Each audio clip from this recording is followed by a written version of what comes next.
El siguiente programa es financiado con recursos del Fondo para el Desarrollo de la Televisión y los contenidos de la Autoridad Nacional de Televisión. Tuvimos que volar,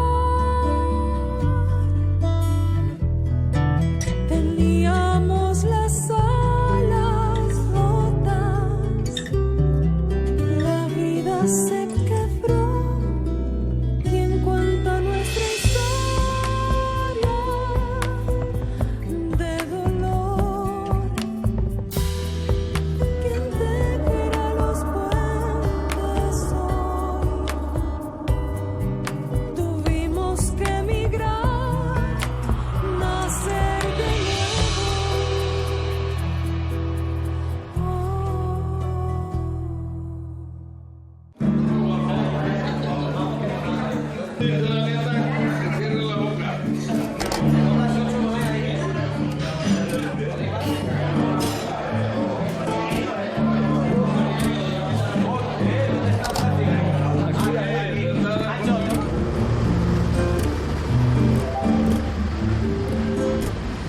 Media distancia. Destinación Murcia del Carmen.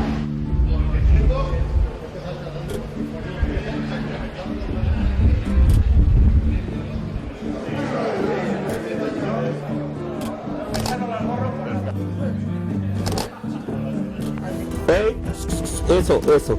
Ahí, otra vez, mírenme. Ya.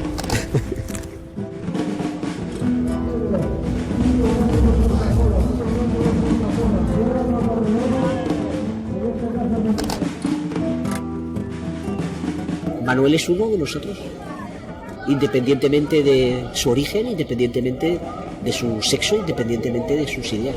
Se ha hecho un nombre en el mundillo cultural como fotógrafo, como periodista cultural, y porque yo siempre he trabajado en estos ámbitos, incluso antes de ser concejal de la ciudad, pues le llevo siguiendo la pista. Intenta transformar las cosas, intentas darles la vuelta, revertirlas, siempre de forma divertida. Yo también he colaborado con colectivos LGTB, que su militancia LGTB pues es la causa que hace que ahora viva en mi ciudad y no viva en Colombia, ¿no?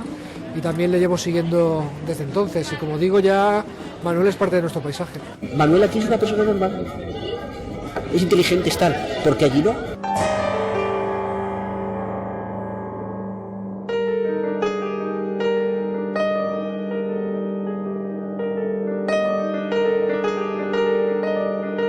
Yo he sido feliz a pesar de las amenazas, incluso siendo un refugiado político o un asilado en España, yo he aprendido a ser feliz dentro de la crisis.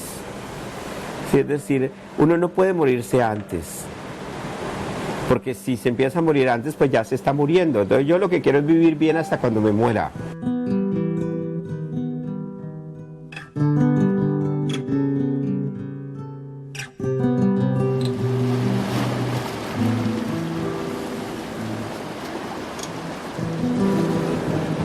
Yo soy Manuel Velandia, soy un artista multidisciplinar, eso lo aprendí de una crítica de arte que habló sobre mi obra y me gustó y me lo quedé. Trabajo en campos muy diversos, la fotografía, el grabado, la poesía, la escultura, la pintura. Mi casa, que es muy particular, es una casa que me recuerda a la casa que los paramilitares destruyeron en parte cuando lanzaron la granada, ¿no? Y es que mi casa tenía justo ese color amarillo, ese rojo y el azul que hay acá. Y entonces cuando yo llegué a este lugar, la casa, el apartamento no era bonito. Las paredes eran todas amarillentas. Y yo quise como hacer mío el lugar y pinté las paredes de los colores que me emocionan. Y de alguna manera era como estar en Colombia todavía, aun cuando estando acá, porque cuando uno llega tiene el cuerpo aquí, pero la mente la tiene allá. Y eso me ayudaba a ir ubicando la mente aquí, pero sin romper completamente con la historia de allá. Entonces lo primero que hice fue comprar materiales y hacer una pintura que es como un planeta rojo que se extingue y que se está derritiendo y que llega como a un punto que no sé dónde y yo soy como el que está en la otra punta, ¿no? Construyendo el nuevo universo. Y en mi apartamento se va como llenando las paredes de obra mía.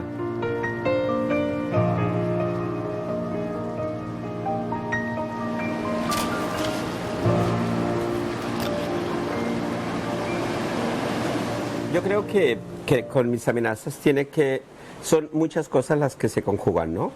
Porque en Colombia la gente decía, no decía necesito un homosexual para un programa de televisión, sino ¿dónde consigo a Manuel Velandia? Sí, o sea, yo era como la homosexualidad colombiana en los medios. Por otra parte, el primer ministro de salud que hubo del M-19 fue Camilo González Pozo, y yo fui el primer miembro de la comunidad en el mundo que fue asesor de un ministro de salud para diseñar programas de salud para las comunidades vulnerables, como los homosexuales y las trabajadoras sexuales. Entonces digamos que eso a la derecha le sonaba horrible. Nosotros fuimos con Camilo González a explicar al Senado de la República por qué era importante que tuviéramos presupuesto para estos proyectos.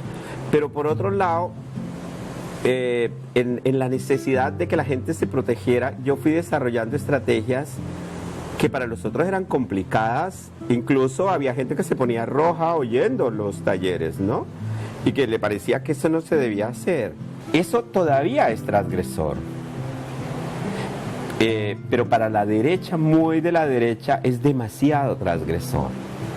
Entonces, incluso, por ejemplo, cuando en Colombia empieza el programa de SIDA en el ministerio, que fue en el 87, esa persona que empezó los programas en el ministerio había quitado recursos a la Universidad Nacional de un proyecto porque habíamos puesto una imagen en que yo le tocaba a otro chico la mano, porque el video era una apología a la homosexualidad y el ministerio no la podía hacer.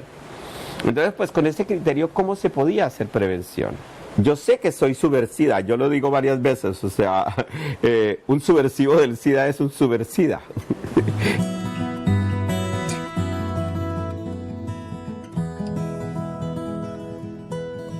Yo sigo siendo transgresor. Mi tesis doctoral ahora en España es sobre eso. Cómo trabaja la gente en las organizaciones en España, porque la vida genital y el erotismo cambia y la gente se encuentra unas maneras súper sofisticadas y extrañas de pasarla bien, y entonces en esas formas de pasarla bien correr riesgos. Entonces hay que aprender de cómo tiran los otros para poderle decir cómo hacerlo mejor. Yo no quiero que nadie deje de hacer. Me parece que es un ejercicio de la autodeterminación. Solo quiero decirle que si lo hace, lo siga disfrutando, disminuyendo el riesgo o quitándolo totalmente.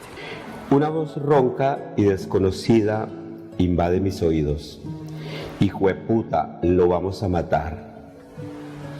A cero se reduce la respuesta. Pasan las horas como si fueran días. Pasan los días como si fueran meses. El miedo alarga el tiempo. Silencio espeso y largo. La voz retumba en mi cabeza. Este poema yo no lo escribí en Colombia. Lo escribí acá. Porque como que era como una idea que me venía dando vueltas, porque la gente decía, ¿cómo es lo de las llamadas? ¿Cómo se siente uno cuando lo amenazan de muerte, no? Y entonces escribí un poema que contara más la emoción, lo que sientes cuando tú imaginas que el teléfono está sonando y que es una amenaza de muerte lo que viene, y a veces no hay gente, estás solo, ¿no? Y entonces como que uno necesita que la pareja llegue para poder sacarse eso como de por dentro y contárselo a alguien, ¿no? Porque cuando hay amenazas de muerte no solo se violenta a uno, también los amigos, ¿sí? Los amigos también temen estar en casa y que el teléfono timbre y contestar una llamada de una amenaza o esperan la reacción de uno frente a lo que dice la persona al otro lado de la línea para respirar tranquilos. Repica el teléfono una y otra vez. Tengo miedo de responder. Truena en 4 ocasiones. Respondo. La misma voz, la misma frase. Hijueputa, lo vamos a matar. Sin musitar palabra, espero que llegues. Tenerte cerca es como hablar, es sentir que sigo vivo.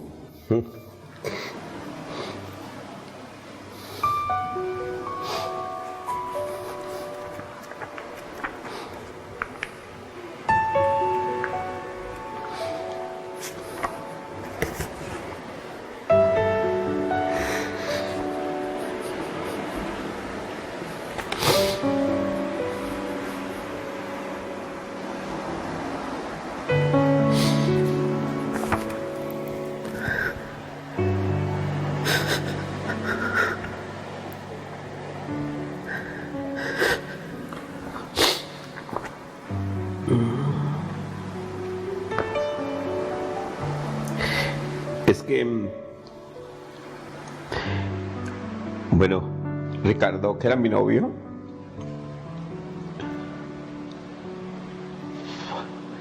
estaba conmigo en la habitación cuando lanzaron la granada.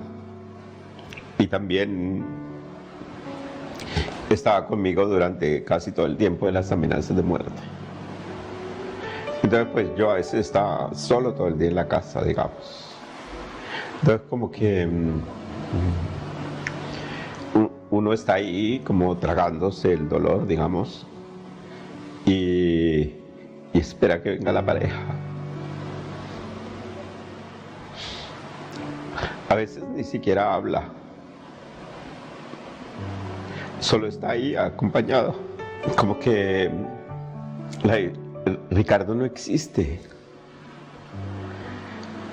Porque parece que no fuera una víctima. Sí. Pero fue una víctima, ¿no? De la granada, de las amenazas, de las violencias cotidianas, ¿no? No he ido a la guerra, es cierto. Nuestros cuerpos se estremecieron. Una explosión de no pasión se metió en nuestra cama. No he ido a la guerra, es cierto. Nuestras vidas se separaron. Continué mi lucha en otras camas, con otros hombres. Acariciar no es otra forma de hacer la guerra, es sentir que se está vivo, avanzar en otros territorios de paz.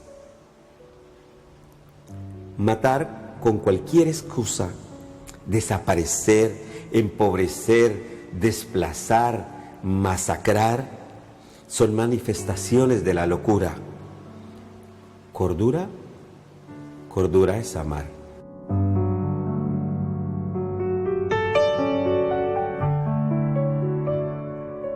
Cuando explota la granada, eran como las 12:05 de la noche, acabábamos de apagar el televisor y hay la explosión, prendemos la luz, se oye todo el ruido y nosotros llamamos a la policía y llamamos a los bomberos y hablamos de esperemos unos minutos porque puede explotar otra vez, ¿no?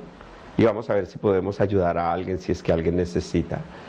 Y cuando salimos de la habitación, había viento y las cortinas se movían con el viento y ya no había una vidriera que tenía 2 plantas ni las ventanas de la segunda planta, y cuando bajamos tampoco había vidrios abajo, y salgo a la calle y el jardín, no había jardín, la tierra era negra, totalmente quemada, y había un hueco en el piso, ¿no?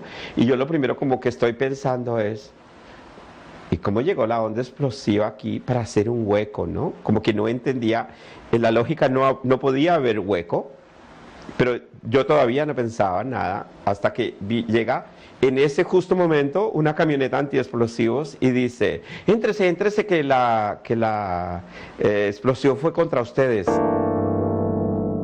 Yo no me callé ni siquiera cuando me lanzaron la granada. Yo decidí ser refugiado cuando las amenazas de muerte fueron contra la familia, porque ya la cosa no era conmigo. Es que mi hermano es muy parecido a mí, aun cuando me lleva bastantes años, o puede ser un primo por allá lejano. Y Piedad Córdoba me decía: Manuel, el problema es que uno no puede pedir guardaespaldas para el primo tercero, y terminan asesinando al primo tercero con el que usted ni siquiera se habla, que alguien sabe que es familiar suyo, pero usted no.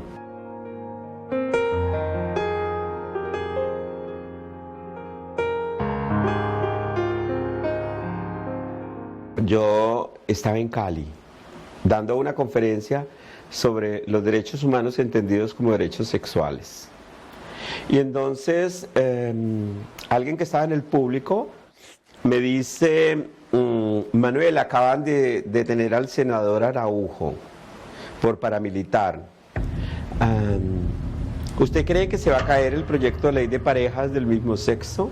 Porque nosotros veníamos presentando en cada legislatura el proyecto de ley de parejas, y resulta que Araujo, que nunca había estado en el tema, resulta presentando el proyecto primero que nosotros, y esto era horrible, porque uno no puede decir es que no estoy de acuerdo, porque sí estoy de acuerdo, aun cuando hubiera sido un paramilitar el que lo presentara, pero era como horrible. Entonces yo en ese momento pues contesto lo que pienso realmente, y es: mira, si realmente Araujo es paramilitar, yo preferiría que el proyecto se caiga, porque es que yo me sentiría muy mal de tener derechos porque me los consiguió un asesino, un paramilitar. Yo prefiero que me vulneren. Ya iba para el aeropuerto y me llama Piedad Córdoba y me dice: Piedad, Manuel, terrible lo que dijo en la radio. Yo no he dado entrevistas para la radio, que sí, que está en RCN, y usted dice que Araujo paramilitar y otras cosas lo van a matar. No diga eso. Y yo digo: mierda, pero yo no dije eso. Es decir, yo estaba en una conferencia y uno de los que estaba ahí lo filtró, o era un periodista que me vulneró los derechos porque me estaba entrevistando y no me dijo que era un periodista. Y esa misma tarde me llaman, y ya las amenazas de muerte no fueron contra mí, sino contra la familia. Yo hablo con Piedad Córdoba y hablo con otros líderes de diferentes organizaciones trabajando en temas de derechos humanos, y todos me decían: Manuel, es que frente a eso ya es muy difícil. Entonces, pues la alternativa era venirme.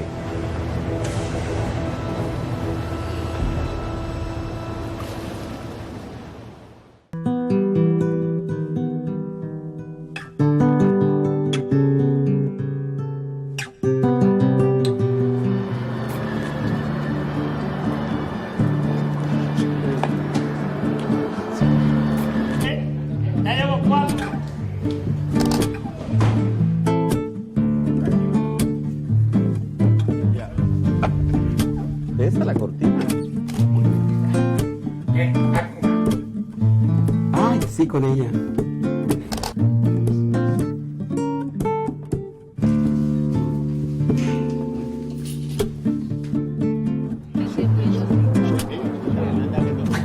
No.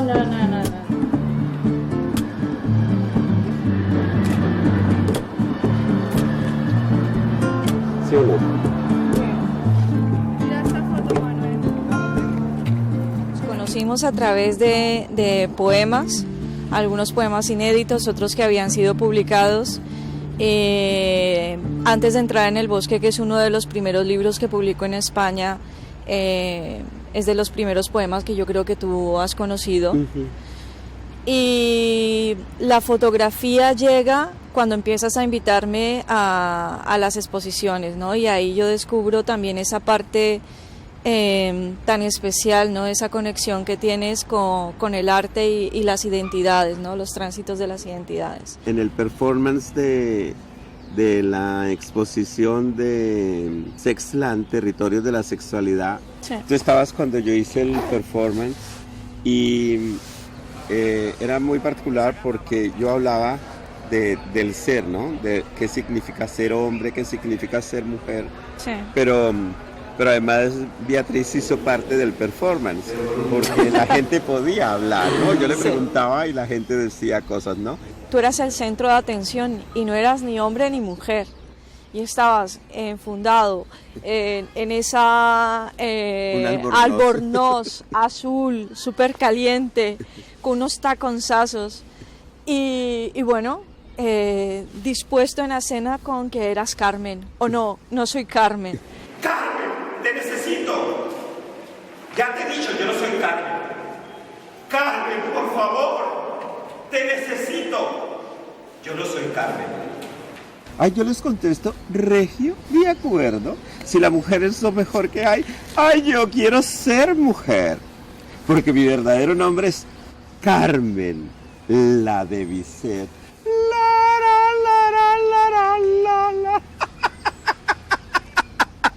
Si vieras la cara que ponen con lo de Carmen. La vi.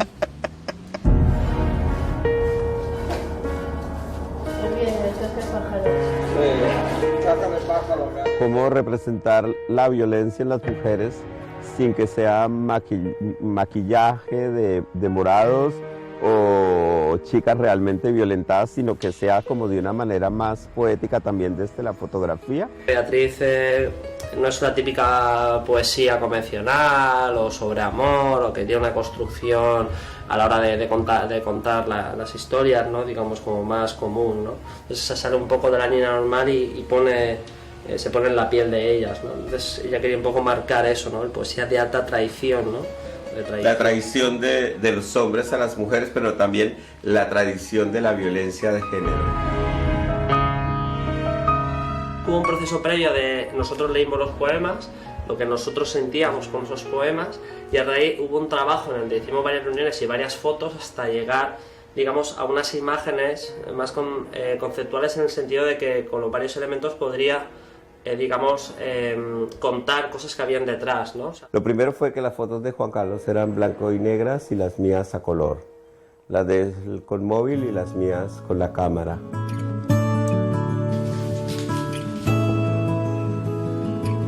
El maniquí lo encontramos en la basura abandonado y estábamos en un rally fotográfico y lo encontramos y tuvimos que entrar al basurero por encima de un muro a rescatarlo. Era originalmente así rojo y tenía todas las heridas de la vida como viene, no le cambiamos absolutamente nada, entonces era una maravilla poderlo encontrar así. El trabajo que hubo detrás para poder mostrar de forma sutil y no explícita esa violencia quedó un poco marcado, ¿no? En esa decisión de poner en color, blanco y negro, las tipografías, un poco los contrastes de rojo y negro. Hay otros poemas que no pusimos fotografías, sino que lo que hice fue como una ilustración con la sangre.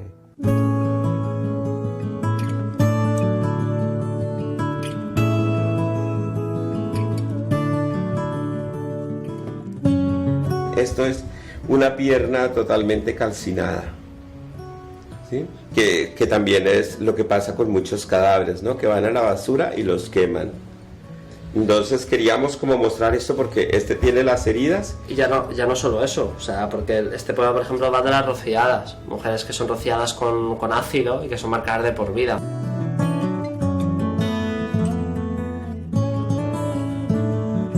Piel abierta. En la morgue reposa desnuda. La arrojaron al vacío de los cuerpos sin nombre. Cercenaron su muslo con una navaja. Perra, se leía en piel abierta. Fue en Colombia, en Bogotá, que el hombre le escribió perra con la navaja. Estábamos terminando de producir y justo apareció una enmaletada en España y al mismo tiempo una enmaletada en Bogotá, ¿no? Un cadáver de una mujer en una bolsa de basura. Sí, yo te pasé la crónica y fue impactante, ¿no? Porque los poemas de poesía de alta traición vienen de una historia real, de hechos desafortunados de la violencia de género. Luego nos dimos cuenta que era importante hablar que la violencia de género no solo era de género, sino también de géneros, y entonces hablábamos de las travestis y de los homosexuales y de otras formas de violencia que tienen que ver con los tránsitos identitarios del género. Y el reconocimiento de estas identidades en la sociedad, que eso es también importante, ¿no? Del cambio y de la aceptación de que si tú naces atrapado en un cuerpo femenino y eres hombre, la sociedad también tiene que respetar esa decisión tuya de transitar por ese sentir de ser mujer. Pero tú aprendiste lo de transitar conmigo, ¿no? Eso no lo decías antes, ¿no? Sí, lo transité contigo.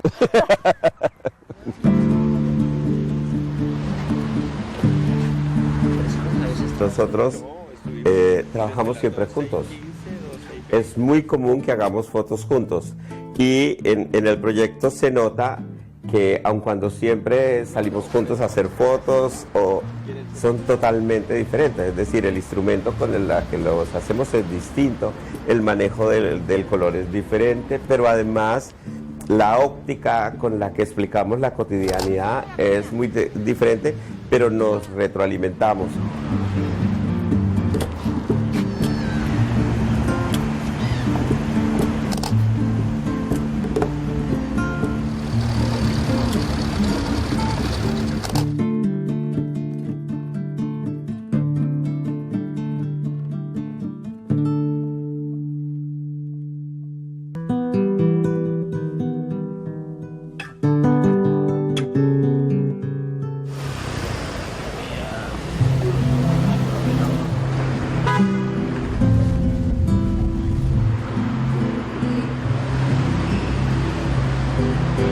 Soy Liliana, soy mujer, una mujer nueva y soy lesbiana.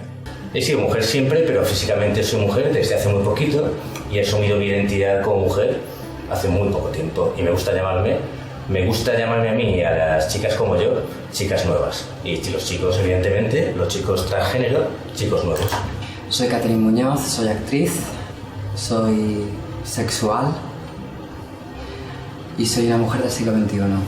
Yo soy Carlos Lam, homosexual, 21 años, con pareja estable y tenemos una página web de ámbito LGTBI mundial.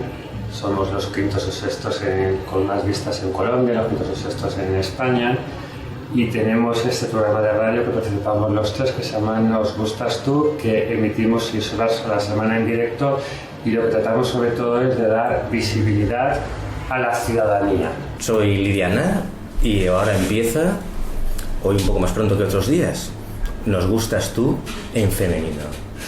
Me acaban de robar el programa. Te lo acaba de robar Manuel Velandia, que ha llegado hace un ratico y ha llegado justo a punto. ¿Quién es usted? ¿Qué hace usted aquí? ¿Por qué cada vez que viene al programa nos desbaratamos todos y nos encanta? Porque ¿quién eres?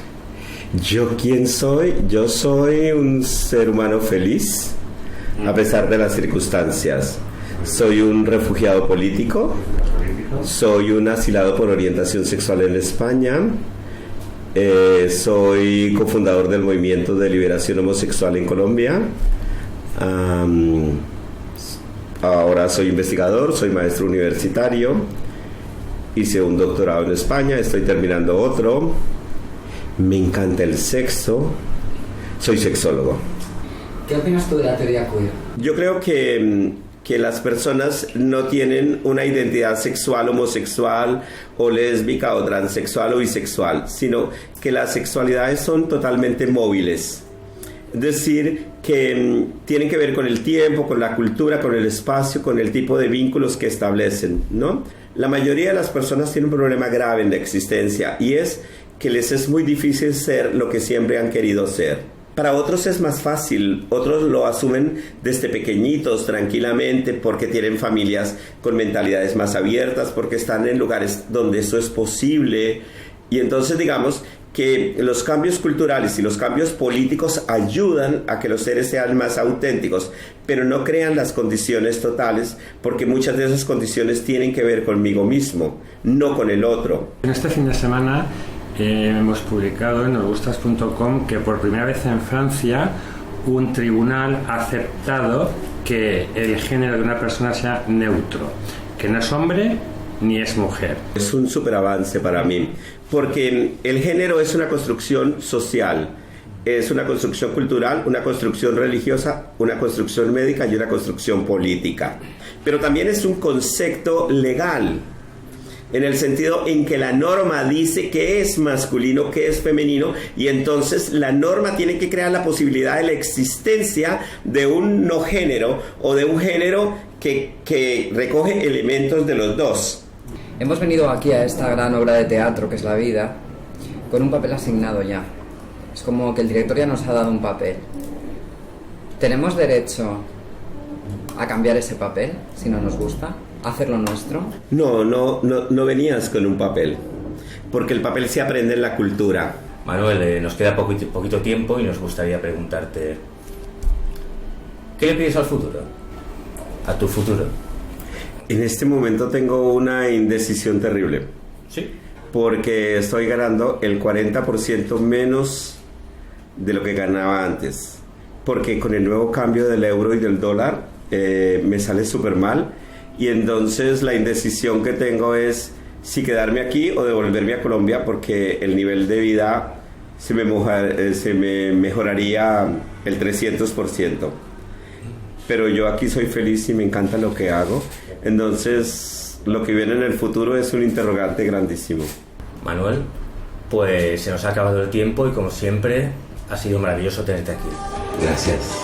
A ti. La Barbie se convierte en transexual. Esta es la visión del fotógrafo colombiano Manuel Antonio Velandia, que con esta muestra quiere llamar la atención acerca de la discriminación que sufren los transexuales. Lo que queremos es que las personas se den cuenta que los y las transexuales existen, que están en nuestra cotidianidad, pero que como no andan con sus genitales expuestos al aire, no nos damos cuenta quiénes son. Pero que cuando se logra visualizar a estas personas, usualmente se les excluye, se les discrimina, y en países como en América Latina o en África, por ejemplo, se les golpea, se les vulnera emocionalmente, se les obliga a salir de las ciudades donde viven, incluso son asesinadas, como en Colombia.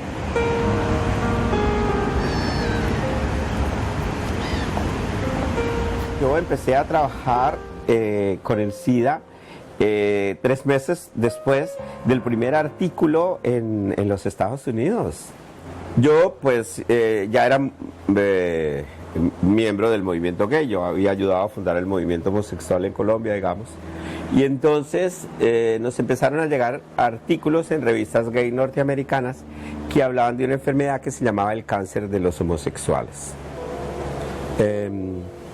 El primer nombre que le ponen a la enfermedad no es SIDA, es GRID, que es inmunodeficiencia relacionada con los gays.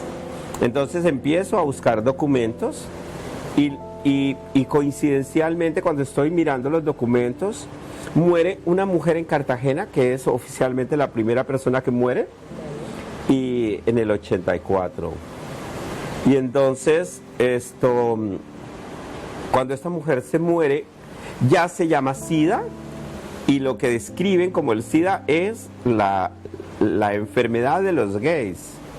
Entonces, como que a mí eso me hace clic y yo digo, bueno, no es una enfermedad de los gays, es una enfermedad de los seres humanos que por ahora tienen vida sexual activa. Ya en ese momento se decía que había grupos de riesgo, ahora hablamos de que hay grupos con riesgo, personas con riesgo, no de riesgo, ¿sí? De riesgo los paramilitares, digamos. Entonces, con riesgo las víctimas de los paramilitares.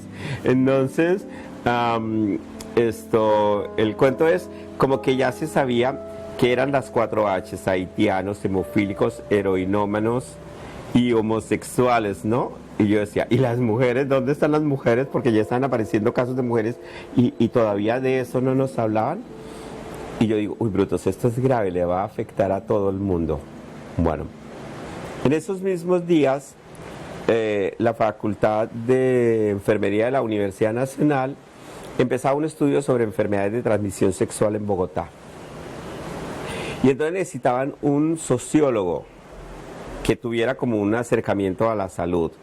Y me invitaron para una entrevista y yo les conté por qué para mí era importante la salud, y ya empecé como parte del grupo de investigación.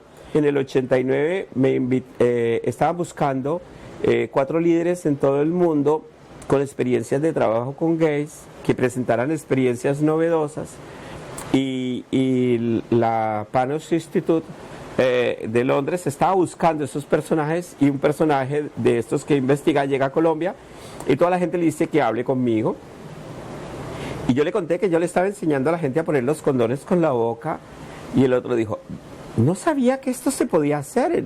Yo estoy entrevistando gente en 40 países y no sabía que alguien enseñara eso. Lo suyo es novedosísimo. Y luego voy a la conferencia internacional de SIDA y yo fui uno de los primeros 4 miembros de un equipo de salud que no era gente de salud que hable en la conferencia mundial de SIDA.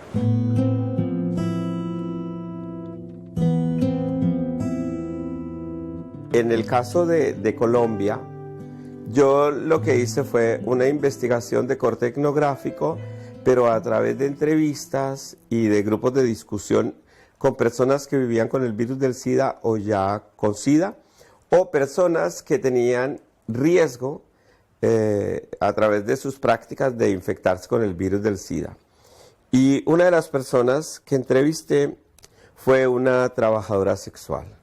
Ella vivía en una habitación arrendada y entonces la única manera que encontró de resolver la economía era en el trabajo sexual. Y entonces yo le pregunto que si se protege, que si usa condón, y ella me dice que no, porque los hombres pagan un poco más por tener relaciones sin protección. Quiero decir que un poco más era que le pagaban 5.000 pesos colombianos por una relación sin protección, ¿sí? Entonces le pregunto pues si ella piensa en alguna otra manera de protegerse, y ella dice que cuando va a entrar con un cliente ella le reza al Sagrado Corazón, porque el Sagrado Corazón más que nadie sabe que ella no tiene relaciones con los hombres porque le guste, sino porque le toca, y entonces le reza al Sagrado Corazón para que la proteja. Y a mí esto me impactó muchísimo, y entonces yo pensé, hay que hacer una obra que cuente esa realidad de esta mujer. Y hice pues esta obra que se llama El Sagrado Corazón nos protege.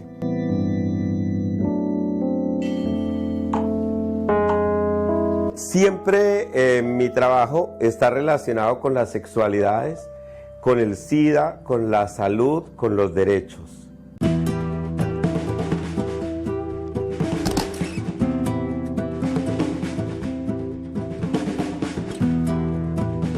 En la historia de trabajar con el SIDA, en Colombia hay unas anécdotas rarísimas. Es decir, yo me encontré con los paramilitares, con los guerrilleros, con sacerdotes viviendo con SIDA,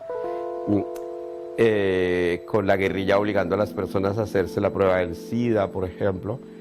Y todo eso crea como unas historias que cuando yo me acuerdo, a veces como entiendo que yo no tenía problemas ni con todos los paramilitares ni con todos los guerrilleros, sino con algunos, ¿no? Porque, por ejemplo, alguna vez estando en el hospital en Caquetá, dando una conferencia, ha venido un guerrillero en una moto y me han pedido que salga del hospital. Yo fui con el guerrillero en la moto a las afueras de la ciudad, y había como una reunión con varios guerrilleros y me contaron que un guerrillero tenía SIDA, que qué tenían que hacer. Entonces yo les doy todas las explicaciones, todas las cosas, y le digo de la importancia de estar afiliado a la Seguridad Social. El personaje no estaba afiliado, por supuesto, y le digo cuáles eran sus derechos en salud, ¿no? Y como 3 meses después, Esperancita, que trabaja conmigo, me dice que un señor está en la puerta y que ha dicho que cuando lo vea, lo reconozco. Y claro, yo me asomo por la ventana y era el guerrillero, que ya tenía seguridad social, que ya había cumplido las 100 semanas y que además ya le habían dado los inhibidores. Una vez íbamos a dar una conferencia en Boyacá y paran el auto en el que vamos y nos dicen que tenemos que ir a otro pueblo. Y cuando llegamos a ese pueblo hay un sacerdote que vive con SIDA Pero toda la gente de la comunidad sabe que el sacerdote tiene cáncer. Era muy extraño porque al cura le habían puesto la cama en la sala y en la parte de atrás habían puesto ladrillos. Y entonces la cama quedaba así, como en ángulo, y el cura le daba la bendición a todo el que se asomaba por la ventana y desde ahí decía la misa.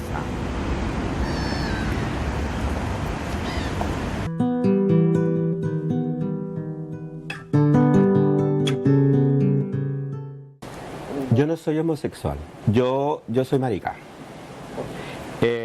Ni soy gay tampoco, es decir, gay son como los militantes de las organizaciones de los homosexuales en los Estados Unidos y menos en España. En España es gay, con A e H latina. No soy homosexual porque eso fue la primera enfermedad en el mundo de contenidos sexuales y de orden emocional. Entonces yo no tengo una enfermedad. En un congreso de sexología en la Universidad Nacional, en la última fila, cuando yo entro, alguien se voltea y le dice al otro, este es el marica que va a hablar. Y yo en ese momento pensé que lo que había preparado no era lo que tenía que decir, porque era una mesa de 3 mujeres y yo, y ellas las 3 eran heterosexuales, y yo, el marica de la mesa, íbamos a hablar de la homosexualidad. Entonces a ellas les parecía, ay, tan divino tener un amigo marica, ¿sí? Yo pensé que lo que había que hablar era lo difícil que era ser marica, hasta el punto de que en un congreso de sexología, ese señor que está allá en la última fila de camisa roja, sí, usted, ha dicho que yo soy el marica que va a hablar. Sí, tenía razón, yo soy marica. Marica viene de María, de femenino. Usted está rechazando que los hombres seamos femeninos. Yo tengo derecho a ser como se me dé la gana. Yo creo que las cosas no solo hay que llamarlas por su nombre, sino que el nombre es también político. Pero cuando eso la homosexualidad era delito, 1976, y dejó de ser delito en el 81. Ya después empezó lo del SIDA, y entonces yo les dije, el movimiento gay debería trabajar en el SIDA, porque es una enfermedad de homosexuales. Entonces aprobaron que no. Y lo más tenaz es que la gran mayoría de los que eran líderes, todos se murieron con SIDA. Solo quedábamos como 3. Entonces fue como horrible porque se fue muriendo toda la gente, ¿no? Y además muy rápido. Pero hicimos una revista gay. Ya la otra cosa que fue muy interesante es que nosotros también no solo hicimos la revista, sino empezamos a participar de los congresos colombianos de sexología. Buscamos que hubiese ponencias como el tema. Yo terminé siendo vicepresidente de la Sociedad Colombiana de Sexología, dirigí la revista latinoamericana de sexología. Entonces como que yo en todo lo que me meto como que trato de profundizar teóricamente, de conocer, de tener propuestas y esas cosas. Entonces digamos como que el movimiento gay también fue como no solo ser gay, sino estudiar la homosexualidad, cómo se vive en Colombia, cómo son las prácticas, dónde es que la gente se encuentra, cuándo empezó el movimiento en el país. Y ya en el 82 hicimos la primera marcha gay. Y los del sindicato de la empresa de teléfonos de Bogotá nos prestaron una tarima y nos dieron audio. Y entonces hicimos en la Plazuela de las Nieves la primera manifestación, era la primera manifestación, y estaba lleno de gente.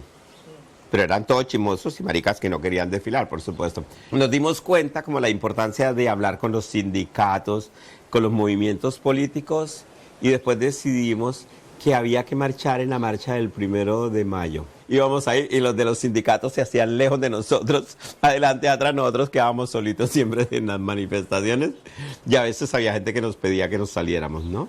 Ya empezaron a hacerse como las marchas gays y todo eso de manera oficial. Y nosotros nos dimos cuenta como que la gente solo quería ser marica, ¿no? Era más como el festival de ser marica que el acto político de ser homosexual. Entendí que era más importante el peso político de unirse a las luchas de los otros. El problema es que cuando los movimientos tienen como una visión muy corta, son cada vez más guetos, ¿no? Y después ha sido muy difícil porque yo me encuentro gente que se viene a vivir a Londres y tiene un novio y ahora quiere ser refugiado político por ser marica, ¿no? Entonces, digamos, como que también me parece una violencia conmigo que alguien me pida que acompañe su caso cuando a los que deberíamos acompañar es a esas pobres travestis que las asesinaron y las picaron y pusieron los pedazos de cuerpo por toda la ciudad. A esas eran las que debíamos haber acompañado y no acompañamos porque ni siquiera tenían cómo comunicarse y pedir apoyo, ¿no? Pero alguien que se va a vivir a Nueva York de vacaciones y decide quedarse, no tiene justificación. Sí es homosexual. En Colombia sí persiguen a los homosexuales, sí los asesinan, pero a él no. Me acordé que en los bares gays en Colombia había un bombillo rojo cuando era delito ser homosexual. Y entonces venía la policía y el bombillo rojo empezaba a titilar. Y entonces uno sabía que venía la policía y todos se comportaban heterosexual. Y entonces los policías no venían a llevarse los maricas, sino a cobrar el peaje. Pero a veces, si no había peaje, recogían a todo el que tenían dentro. Y nos llevaban en un carro de la policía hasta Monserrate, en las noches, 4 o 5 de la mañana, con ese frío tan horrible que hacía, nos desnudaban y nos bañaban con agua fría y nos dejaban la ropa botada lejos en la carretera. Y a veces no encontrábamos la ropa y había que llegar en peloto a la casa o en peloto a la casa de un amigo porque nos habían llevado hasta allá.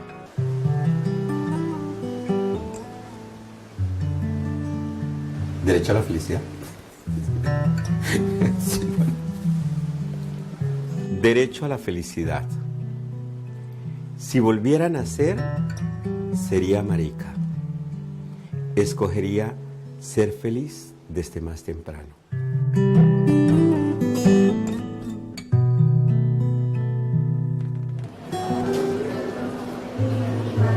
Hay una cosa que me ha llamado muchísimo la atención y es toda la necesidad que se ha construido para explicar por qué alguien es homosexual. Cuando yo me di cuenta de que era homosexual, pensé que había nacido así. Después leí algunos documentos científicos y deduje que mi madre tenía la culpa. Pero otras teorías me aclararon que la raíz era la relación con mi padre o que con ambos.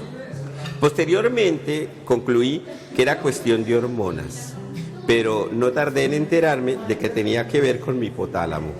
Cuando creía tener una respuesta, me enteré de que estaba relacionado con mi herencia y mi cromosoma X. Después de mucho pensarlo, creí que me había hecho homosexual. Por suerte, a pesar de tanta ciencia, sigo siendo feliz. El origen es lo de menos.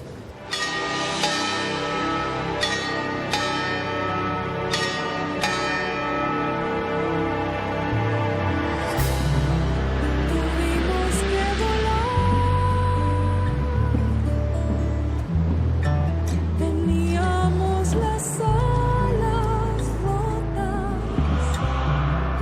la vida se quebró y en cuanto a nuestra historia de dolor, quien tejerá los puentes hoy, tuvimos que emigrar, nacer de nuevo.